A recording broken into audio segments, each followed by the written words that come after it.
नमस्कार बच्चों, स्वागत है आपका हमारी हिंदी की कक्षा में। तो बच्चों, आज हम हमारी हिंदी की कक्षा में करेंगे क्लास जो 12वीं है उसकी आरोह पुस्तक का गद्य खंड। गद्य खंड में से हमने आज पाठ लिया है बाजार दर्शन, जो कि जैनेन्द्र कुमार जी के द्वारा लिखा गया है। तो इस पाठ से मैंने आपके लिए कुछ इम्पोर्टेंट क्वेश्चंस तैयार किए हैं ताकि आप परीक्षाओं की तैयारी कर सकें। तो आइए हम करते हैं इस पाठ के कुछ इम्पोर्टेंट प्रश्न।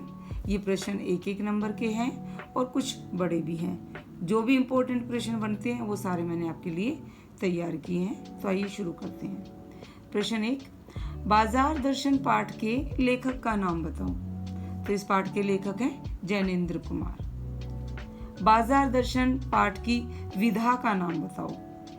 तो विधा हमें बताने, इस पाठ की विधा है निबंध।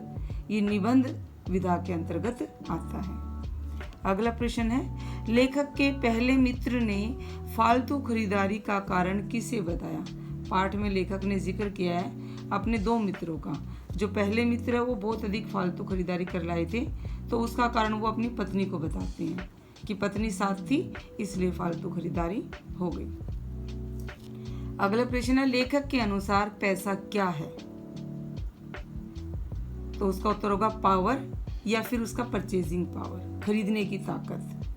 पैसा ही ताकत है जिसके बलबूते पर हम खरीदारी करते हैं। अगला है, पाठ का प्रतिपाद्य या उद्देश्य क्या है। बाजार दर्शन जो पाठ है इसका उद्देश्य क्या होगा। तो इसका उत्तर होगा बाजार के उपयोग का विवेचन, कि हमें बाजार का उपयोग किस प्रकार करना चाहिए। अगला प्रश्न है, पहले मित्र ने बाजार को क्या संज्ञा दी, किस नाम से बुलाया, बाजार को क्या कहा। तो इसका उत्तर होगा शैतान का जाल, कि वो तो शैतान का जाल है, उसमें एक बार फंस गए तो हम निकल ही नहीं पाते, सब कुछ लूट लेता है वो तो। अगला प्रश्न है, बाजार का आमंत्रण कैसा होता है। मुंह का आमंत्रण, वो तो नजरों के जरिए अपने आप अपनी ओर आकर्षित करता है। मूक, जो आवाज नहीं देता किसी प्रकार की, तो इसका उत्तर होगा मुंह का आमंत्रण। बाजार का जादू किसके माध्यम से काम करता है। यही प्रश्न यूं भी हो सकता है कि बाजार में जादू किस इंद्री के माध्यम से काम करता है। तो उत्तर होगा आंख। यह बाजार का जादू किस राह काम करता है। तो उत्तर होगा आंख की राह। इस प्रश्न की भाषा कोई भी हो सकती है, मतलब यही है कि बाजार का जादू किसके माध्यम से असर करता है या काम करता है। आंख के द्वारा हम देखते हैं तो ही हम उसकी ओर लालायित होते हैं, ललचाते हैं उसकी तरफ। अगला है, लेखक का दूसरा मित्र क्या खरीद कर लाया। दूसरा मित्र भी बाजार गया था अपनी पत्नी के साथ, तो वो क्या खरीद कर लाया। खाली हाथ आया था, वो कुछ भी खरीद कर नहीं लाया।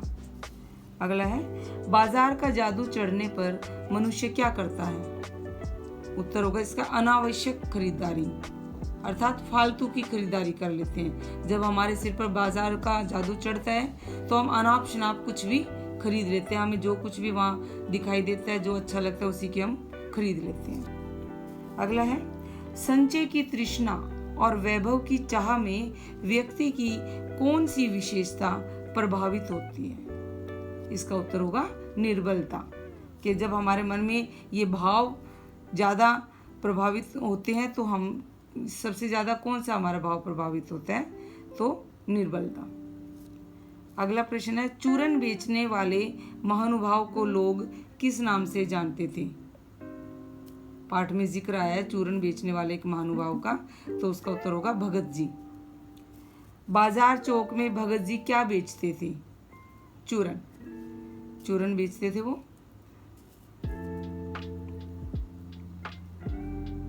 अगला होगा हमारा, कितने का चूरन बेचने पर भगत जी बाकी चूरन को बालकों में मुफ्त बांट देते थे। पाठ में आया है कि जो भगत जी थे वो 6 आने का चूरन बेचते थे। उत्तर होगा इसका 6 आने का, और 6 आने का चूरन बेचने के बाद बाकी का चूरन वो बच्चों में मुफ्त बांट देते थे, उसके पैसे नहीं लेते थे। अगला प्रश्न होगा हमारा, लेखक ने भगत जी को अकिंचित कर कहा है, जिसका अर्थ होता है, मतलब अकिंचित कर शब्द का अर्थ क्या है। अर्थहीन, यानी कि धन के बिना। अगला है, हमें किस स्थिति में बाजार जाना चाहिए? जब हम बाजार जाएं तो हमारी मन की स्थिति कैसी होनी चाहिए? उत्तर होगा जब मन खाली ना हो, अर्थात जब हमारा मन खाली ना हो तभी हमें बाजार जाना चाहिए। अगला होगा, खाली मन बाजार जाने पर क्या होता है? अगर हम खाली मन की स्थिति में बाजार चले जाते हैं तो क्या होता है? तो इसका उत्तर आएगा फालतू या फिर अनावश्यक खरीदारी। क्योंकि मन खाली है, बहुत सी इसके अंदर इच्छाएं समाई हुई है, तो हम अनावश्यक या फालतू की खरीदारी कर लेंगे उसमें। अगला प्रश्न है, बाजार की असली कृतार्थता क्या है? वास्तव में क्या किस प्रकार की कृतार्थता है? उत्तर होगा आवश्यकता के समय काम आना। बाजार इसीलिए बना है कि जब हमें ज़रूरत हो तभी हमें वो हमारी ज़रूरत की चीज़ें उपलब्ध कराएं। अगला प्रश्न है, बाजार किसे देखता है? उत्तर होगा क्रय शक्ति को या परचेजिंग पावर को। बाजार के और कुछ नहीं देखता, लिंग, जाति, धर्म कुछ नहीं देखता, सिर्फ क्या देखता है वो? क्रय शक्ति, परचेजिंग पावर, अर्थात पैसा। पैसा है तो ही बाजार उसको महत्व देता है। अगला प्रश्न होगा, मन बंद होगा तो वह क्या हो जाएगा?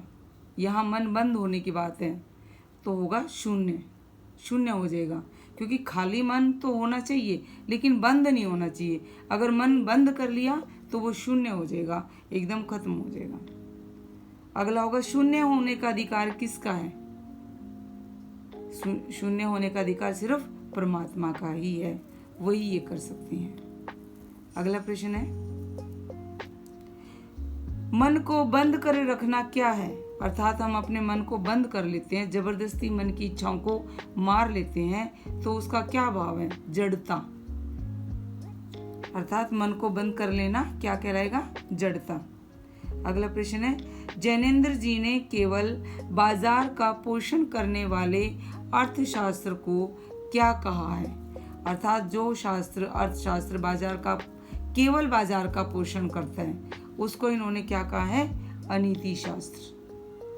नीति शास्त्र नहीं, अनीति शास्त्र का उन्होंने। अगला प्रश्न बनेगा हमारा, पैसे की व्यंग्य शक्ति कैसी है?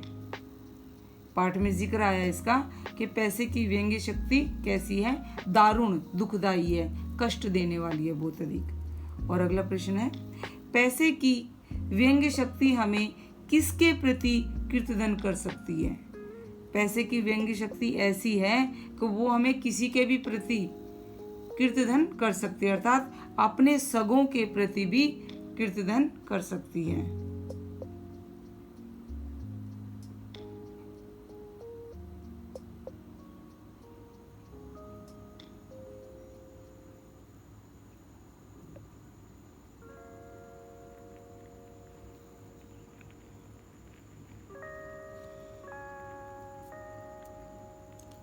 अगला प्रश्न है, पैसे की व्यंग्य शक्ति हमें किसके प्रति कृतघ्न कर सकती है? कि पैसे की शक्ति किसके प्रति हमें कृतघ्न कर सकती है? इसका उत्तर होगा अपने सगों के प्रति। पैसे की शक्ति ऐसी है, ताना व्यंग्य शक्ति ऐसी है कि हम अपने सगों के प्रति भी कृतघ्न हो सकती हैं। अगला प्रश्न होगा, किसके सामने पैसे की व्यंग्य शक्ति चूर चूर या पानी पानी हो जाती है? पाठ में जिक्र आया है कि किसके सामने जो व्यंग्य की शक्ति है वो उसका असर नहीं होता। इसका उत्तर होगा भगत जी। अगला प्रश्न है, बाजार में भगत जी कहाँ रुकते हैं? तो उत्तर होगा पंसारी की दुकान पर। अगला है, पंसारी की दुकान से भगत जी क्या खरीदते हैं? तो वहां से वो जीरा और काला नमक खरीदते हैं। अगला है, बाजारूपन से क्या अभिप्राय है? बाजारूपन अर्थात बाजार से अनावश्यक वस्तुएं खरीदना, वो बाजारूपन कहलाता है। अगला होगा, फिजूल सामान को फिजूल समझने वाले लोगों को क्या कहा है? जो व्यक्ति फिजूल को फिजूल ही समझते हैं उनको क्या कहा गया है? संयमी, के संयम है उनमें, संयमी है वो। अगला होगा, पाठ के आधार पर धन की ओर कौन झुकता है? निर्बल व्यक्ति, कि जो निर्बल व्यक्ति है वही धन की ओर झुकते हैं। अगला प्रश्न है, बाजार को सार्थकता कौन से लोग देते हैं? कि बाजार को सार्थक कौन बनाते हैं? वही लोग जो जानते हैं कि उन्हें क्या खरीदना है। जिनको यही नहीं पता वो बाजार में क्या करने जा रहे हैं, क्या खरीदने जा रहे हैं, तो वो तो बाजारूपन ही बढ़ाते हैं। तो सार्थकता कौन देते हैं? वो लोग जो जानते हैं कि उन्हें क्या खरीदना है। अगला प्रश्न होगा, बाजार जाने से पहले हमें क्या करना चाहिए? अर्थात अगर हम बाजार जा रहे हैं तो उससे पहले हमें क्या करना चाहिए? आवश्यक सामान की सूची बनानी चाहिए। तो ये तो थे अब तक मैंने जो निकाले हैं 33 प्रश्न, एक एक नंबर के आपके, बहुत ही इम्पोर्टेंट है। इनमें से कोई भी आ सकता है। ये खाली स्थान, सही गलत, MCQ किसी भी रूप में आप आ सकते हैं। और इस पाठ के कुछ मैंने बड़े प्रश्नों के भी वो छटनी की है, क्योंकि वो भी इम्पोर्टेंट है। 2 नंबर 3 नंबर किसी भी नंबर में आ सकते हैं। तो आपको मैं वो प्रश्न भी एक बार बता देती हूँ। पहला है, बाजार का जादू चढ़ने और उतरने पर क्या होता है? बहुत ही आसान और बहुत ही महत्वपूर्ण प्रश्न है कि बाजार का जादू चढ़ने पर हम बाजार में जो अनावश्यक खरीदारी कर लेते हैं, हमारे दिमाग में ऐसी भूत सवार होता है कि हमें किसी चीज़ की ज़रूरत है या नहीं है, उन चीज़ों को देखकर हम उनकी ओर आकर्षित हो जाते हैं और अनावश्यक खरीदारी कर लेती हैं। और घर जाने पर जब हम देखते हैं कि बजट सारा गड़बड़ा गया है, तो हमें वो बाजार का जादू उतर गया ना घर जाकर, तो जाकर वो चीज़ें जो हम खरीद कर लाए हैं अपने सुख के लिए, सुविधाओं के लिए, तो वो चीज़ें हमें कष्ट देने लगती है। तो बाजार का जादू चढ़ने पर हम अनावश्यक खरीदारी करते हैं, और जब बाजार का जादू उतर जाता है तो वही चीज़ें हमें कष्ट देने लगती हैं, तकलीफ देती हैं। अगला प्रश्न है, बाजारूपन से क्या तात्पर्य है? किस प्रकार के व्यक्ति बाजार को सार्थकता प्रदान करते हैं? अभी 1 नंबर में भी मैंने आपको बताया है कि बाजारूपन का अर्थ है ओछापन, कि बाजार में जाना और पैसे के बल पर अनावश्यक खरीदारी करना, अपनी पैसे की ताकत दिखाना, तो वो बाजारूपन कहलाता है। उससे बाजारूपन क्यों महंगाई बढ़ेगी। और किस प्रकार के व्यक्ति बाजार को सार्थकता प्रदान करते हैं? वही व्यक्ति जिन व्यक्तियों को पता है कि उनकी आवश्यकताएं क्या है और वो सोच समझकर खरीदारी करते हैं, वही व्यक्ति बाजार को सार्थकता प्रदान करते हैं। अगला प्रश्न है, मन खाली नहीं रहना चाहिए। खाली मन से लेखक का क्या भाव है? यहाँ पर लेखक बात कर रहे हैं कि मन खाली नहीं होना चाहिए, मतलब हमारे मन में इच्छाएं नहीं होनी चाहिए बहुत सारी। अगर हमारे मन में बहुत इच्छाएं होंगी तो हम अनावश्यक खरीदारी करने के लिए उत्सुक होंगे, क्योंकि हमारे मन में इच्छाएं हैं। तो खाली मन से लेखक का भाव यही है कि हमारे मन में बहुत सारी इच्छाएं नहीं होनी चाहिए। आवश्यकताएं तो सभी की होती है, लेकिन इच्छाएं नहीं होनी चाहिए जिनके कारण हम अधिक खरीदारी करते हैं। अगला प्रश्न है, हमें बाजार किस अवस्था में जाना चाहिए? बहुत ही इंपॉर्टेंट प्रश्न है। इसका उत्तर होगा कि हमें बाजार खाली मन नहीं जाना चाहिए। जब हमारा मन खाली हो तो हमें बाजार नहीं जाना चाहिए, क्योंकि अगर खाली मन हम बाजार जाएंगे तो हम अनावश्यक खरीदारी करेंगे, जिससे बाजार का बाजारूपन बढ़ जाएगा। अगला प्रश्न है, भगत जी का चूरन हाथों हाथ कैसे बिक जाता था? तो इसका उत्तर होगा कि भगत जी शुद्ध चूरन बनाते थे, सद्भावनाओं से बनाते थे, और बच्चे बड़े सभी उनके चूरन को बड़े चाव से खाते थे, और वो चूरन हाथों हाथ बिक जाता था। और भगत जी को लालच नहीं था, 6 आने का चूरन बेचने के बाद वो बाकी चूरन बच्चों में मुफ्त बांट देते थे। अगला प्रश्न है, खाली मन और बंद मन में क्या अंतर है? खाली मन का अर्थ होता है कि हमारे मन में इच्छाएं नहीं होनी चाहिए, फालतू की इच्छाएं नहीं होनी चाहिए।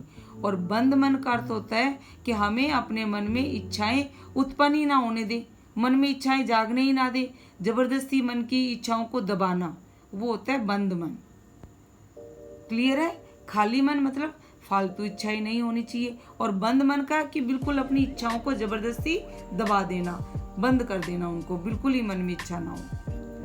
अगला प्रश्न है, पैसे की व्यंग्य शक्ति किस प्रकार साधारण व्यक्ति को चूर चूर कर देती है और किस प्रकार किस व्यक्ति के सामने चूर चूर हो जाती है?